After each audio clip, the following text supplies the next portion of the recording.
Welcome to Home Business TV. Welcome to the Home Business Podcast, where we love entrepreneur success stories. And what's there not to love about a business journey that began with a $25,000 loan shark loan? Let's say hello to Julie Roy, best-selling author of The Multi-Million Dollar Mompreneur, Achieve Business Mastery, Uncommon Freedom, and Legacy Wealth. How's it going today, Julie? It's going great, Richard. Thank you so much. I was so excited. I almost hopped in too early here, but I just wanted to say thanks so much for having me. Well, thanks for joining us today. Julie is an author, mom, business owner, business mentor, speaker, podcaster, and coach. What did I miss?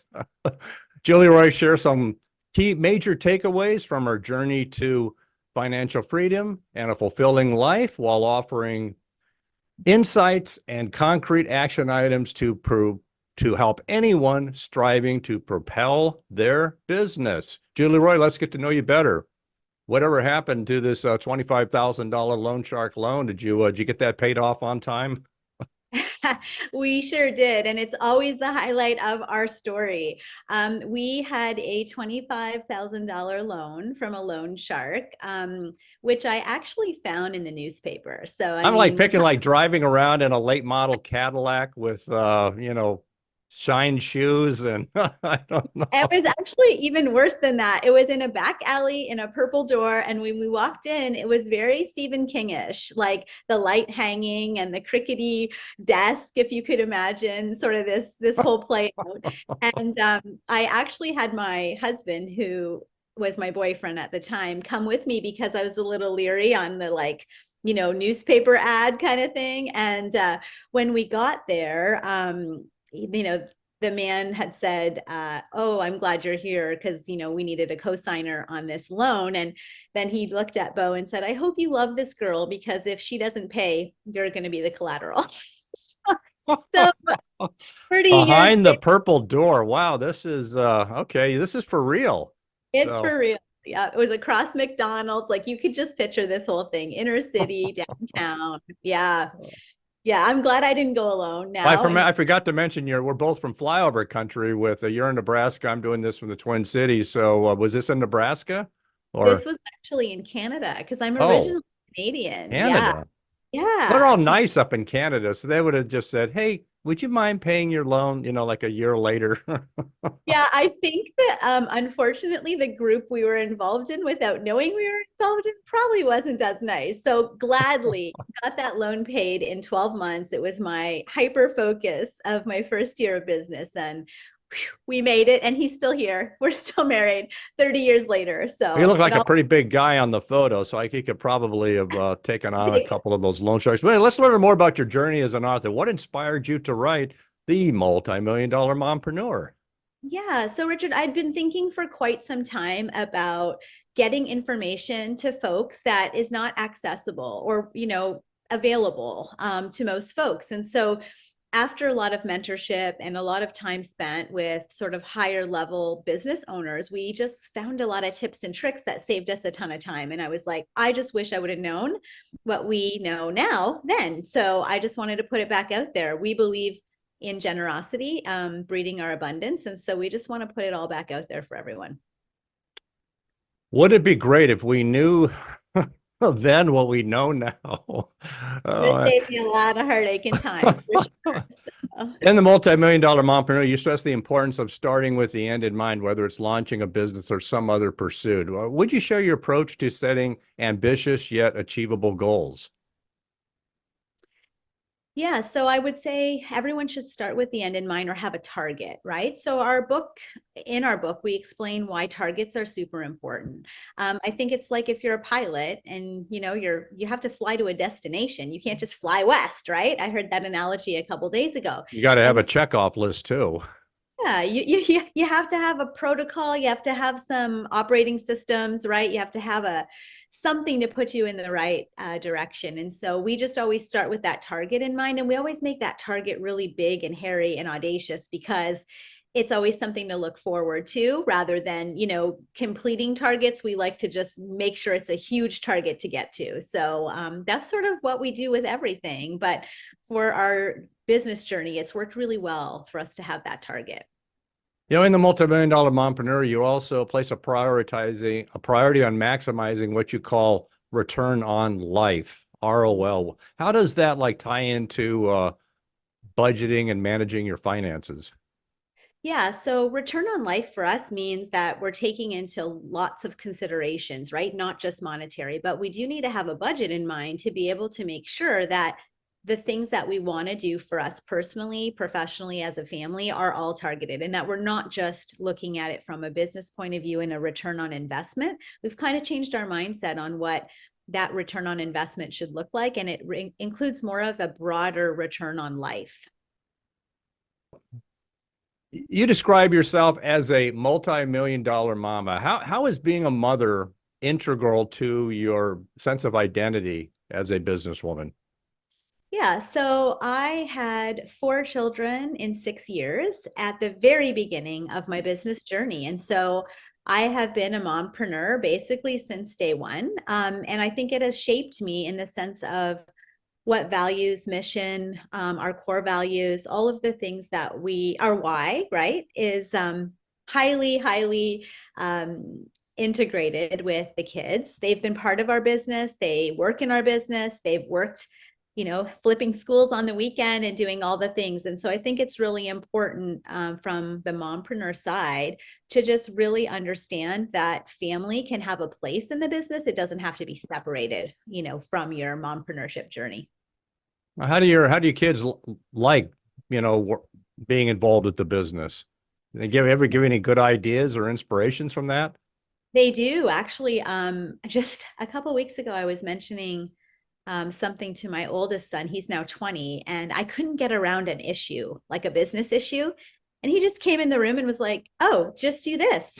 I was like, "That's amazing." And, sometimes just outside of the problem is where you find all the solutions. And these kiddos have been around us long enough where they're Was starting it to a pretty really. good idea? It was a great idea, actually. And it was a very profitable idea for us. So it ended up working out really awesome. Yeah. Did he ask to get his cut from the profits? No, but I think, being an entrepreneur, they definitely do have their share of payroll. So, yes. Oh, cool. Yeah. Well, like talking about kids and family, what's fundamentally wrong with striving to balance work with family?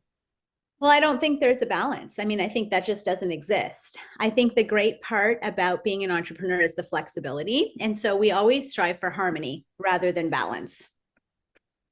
Well, can you explain a little bit about harmonizing the demands of running a business and raising a family? Yeah, I mean, it's impossible. So balance is really hard, especially as a mom. I missed a lot of things when the kiddos were growing up, but now I'm able to do a lot more with them. We have the flexibility of just having so much opportunity together. We also are super lucky. We got to travel the world together. So, you give up some things and you get a lot of other things. And so I think people need to understand that the balance isn't always really there, but the harmony of being able to do what you need to do when you have to do it is available to you as an entrepreneur. I guess one thing that seems to always come up about this is like setting priorities and better time management with balancing work and family. Any comments there? Yeah, I would say that I have to be super intentional about my time. Everything is calendar blocked so that I don't waste time. I try to be as efficient as possible with my time. And yeah, intentionality and setting priorities is super important. Guys like to kind of ask this question. So when you're like doing time management, is that something you look at every morning, kind of reprioritize the calendar or try to do it once a week? No, I look at it every morning, Richard. I mean, I kind of see what the top 3 things that I need to get done are. And sometimes I overbook myself often, but I really try to prioritize the 3 main things I need to get done every day. And that helps me start checking boxes off so I feel less overwhelmed about what we need to do. Yeah, that's the problem with me. I make these ambitious to-do lists. And at That's the end of the day, entrepreneur it's problem, like, Richard. Yes. Sorry, I'm going to take this off. It's an entrepreneur problem for sure, right? We are overly ambitious in our thoughts in the morning. And I think we just get very excited about all the things we can do, right? Because we have the flexibility of time sometimes is a detriment as well as a bonus, right? So I think we have to be cognizant about what and how we manage that. I the thing I get tangled up with is what's urgent versus what's important. And so often at the end of the day, I will not have gotten anything important, but I've just been responding to things that are urgent. And I don't know what the solution is for that. I think too, just understanding what is a fire and what constitutes a fire versus what we might think is a fire in the 20 minutes we think it's a fire in, right? So a lot of that delineation of urgency has to really be something that we're thinking through. I think that helps, definitely helps me. And I have ADHD, so I'm always like moving and all over the place. And so focusing has been not a challenge, but also something I'm working on daily. So I think entrepreneurs in general have a lot going on all the time. That's my biggest challenge is trying to get focused. It's a constant entrepreneur challenge. Yeah, I would say it's the number one challenge for entrepreneurs is, focusing on the main thing, right? And so we always try to help our clients too. We always say, focus on the thing that's the main thing, right? Because we get a lot of ideas and want to do all the things. And sometimes it's detrimental to the main thing. So we just have to be really cognizant of sticking to the main thing if we can. Well, let's talk about a little bit about the aspiring entrepreneurs out there who might be wary about giving up steady income from a salaried job. Any inspiration you can give them? Yeah. So I think the biggest thing, Richard, honestly, is don't leave your W-2 or your 9 to 5 until you can bridge the gap with an alternate stream of income. So lots of folks are like, I want to just go all in. I just want to give up my W-2. Unless you have 12 months of savings, like true savings saved up where you can buffer the bridge from a W-2 to entrepreneurship, I don't suggest that. I tell all my younger we do peer mentoring. I tell all the younger folks, like, I know you want to just go all in and that's what the internet is telling you to do. And everyone's pushing you, be all in, be all in. But you can't be all in without any money. Right. And so I think that's the thing to consider is definitely entrepreneurship has a lot of benefits, but there can be some downfalls, particularly in the first 3 years. And so I just really encourage everyone that's making that sort of leap to bridge the gap, especially in the beginning, to ensure that you're financially stable and that you can live off of your new venture and things like that. Now, wait a minute. This is coming from the same person who got started with a loan shark loan. Yeah, but I was working 3 jobs. Like I didn't just go. Okay, that's fair. Yeah. I didn't just go get a loan and not know how to pay it. I knew that $25,000 was $500 a month. And I knew worst case scenario, whatever happened, I was paying that loan. So however I was going to have to work. And I think that's the difference, Richard, today is that people, they might take the $25,000 loan, but not be willing to do the 70 hours a week they might need to do to pay for that. Right. And so I was never shy on work ethic. I worked numerous jobs at once, probably most of my life, to be honest. That's maybe one way the aspiring entrepreneur maybe get into a mindset that they ease into it while they keep the W-2 job and just be planning on working, a lot in their free time. Yeah, a lot of hours in the beginning. And then, most businesses by year 3, if they've made it, they're stabilized. So you're doing it for a short period of time. I mean, I think I worked other jobs in that first year of business for about 12 to 14 months until I had that loan paid off. And then I had a lot more flexibility where I could spend more time building the business once we got stabilized, but the first 3 years of business are always the most challenging. It breaks most new entrepreneurs because you have to continue the grind. You need to be super consistent. You have to be disciplined. You have to be persistent. You have to have an incredible mindset because without believing in yourself, those years are really challenging. Businesses pose most of the issues, financially, personnel, all learning how to be a leader. Everything happens in those first 3 years. And so that's for sure.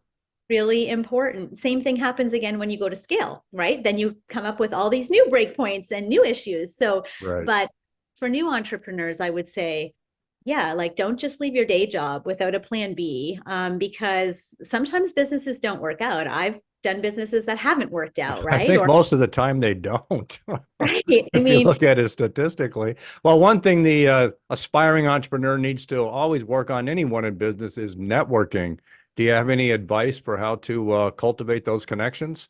yeah, I would say with the internet today, there's many opportunities to be networking all over the world. Get into as many networking groups that you can. There's a ton of free networking groups. We're in Omaha, so there's like the business groups. There's accelerator programs for new businesses. We're part of EO, which also has an accelerator program for new entrepreneurs that can come in and meet seasoned entrepreneurs and get information. Because in the beginning, which is why I wrote the book, in the beginning, it's really challenging because you need the advice from high level entrepreneurs, but you don't have access to them, right? Or I did it 20 years ago. And you don't have access to the information on how to save taxes and what should you do and what shouldn't you do when you're setting up a business. So it's great that there's been a change in the business milieu of being able to be in environments where there are seasoned entrepreneurs to ask Right. questions and to be a mentee of. So I would say do as much as you can. There's a ton of free stuff. And even if there's paid mentorships, we did a lot of paid mentorships, Mhm. that Um, really. Kind of getting on to the networking and the way it's done in the age of Zoom and the internet. Do you have any balance on what you should do in person? Do you try to look for opportunities to network in person, or do you see it just going more and more to online and virtual connections? I think that personal, even if it's, say, not business related, just being networking within your community somehow is a good thing to do. Yeah, I would say number one, if you can in person, it's the best opportunity because I'll give you a hint too about networking. So when you go to network, a lot of people go in and they want something from the other people that they're Yeah, looking I to network. hate that. It's so obvious too sometimes. Yes, and it's a peeve off for me. So I'm going to give you a hint. If you're a new entrepreneur, go in and add value. Go in and offer value. Like, hey, I'm available to do this for you, or this is what I'm doing. I'd love to help you. What can I help you with? Sort of handing them your business cards. Yeah, but yeah, I hate when people come up and are like, "Hey, I have an opportunity." And I'm like, Hmm. I don't even know who you are. So the important thing I think for me is that you are relationship building with people, that you're creating trust, and that you're offering value when you're networking. That is the best return for you because those folks are actually going to want to relationship build with you rather than seeing you as a pain that comes to a free event that always wants something. Yeah, I get to pull that nugget out you said about a relationship. Just go in there focusing on building relationships, and then the things that you want will come from that. 100%. Yeah. Yeah.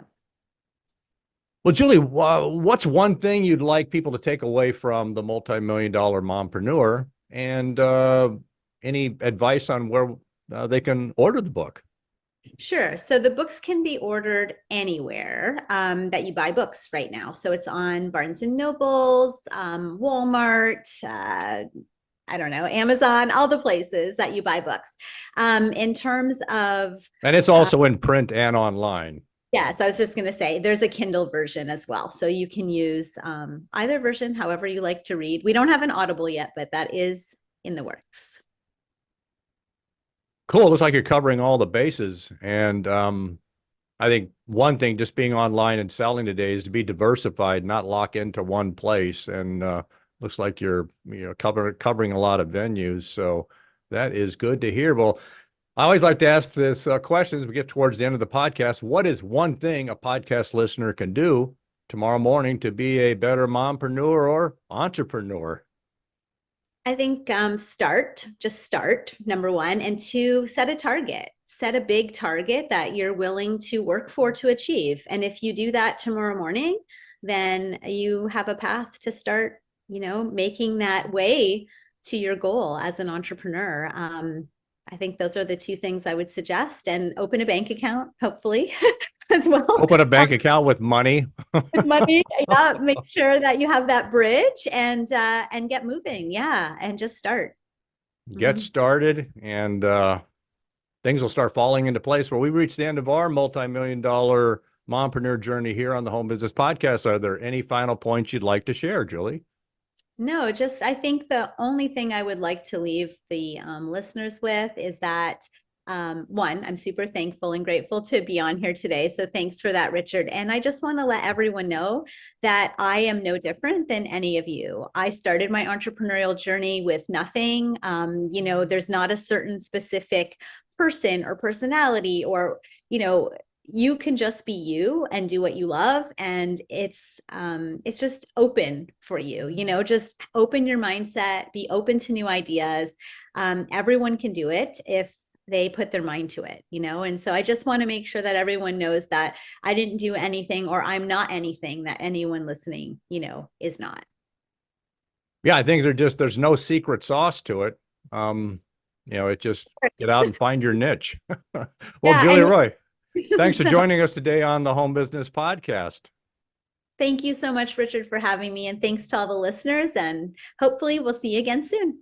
Thanks. Well, to learn more about Julie Roy and how you can order her book, The Multi-Million Dollar Mompreneur, please visit thejulieroy.com or our podcast website for more information on guests. Thanks for joining us today on this episode of the Home Business Podcast. Share your feedback with us on Facebook, Twitter, Instagram, at our website, homebusinessmag.com. Subscribe to our newsletter. Read the Home Business Startup Guide for more information. Visit homebusinessmag.com or thehomebusinessexpo.com.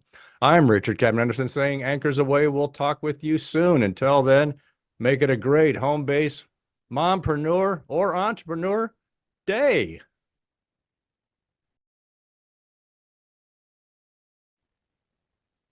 Thank you for watching Home Business TV.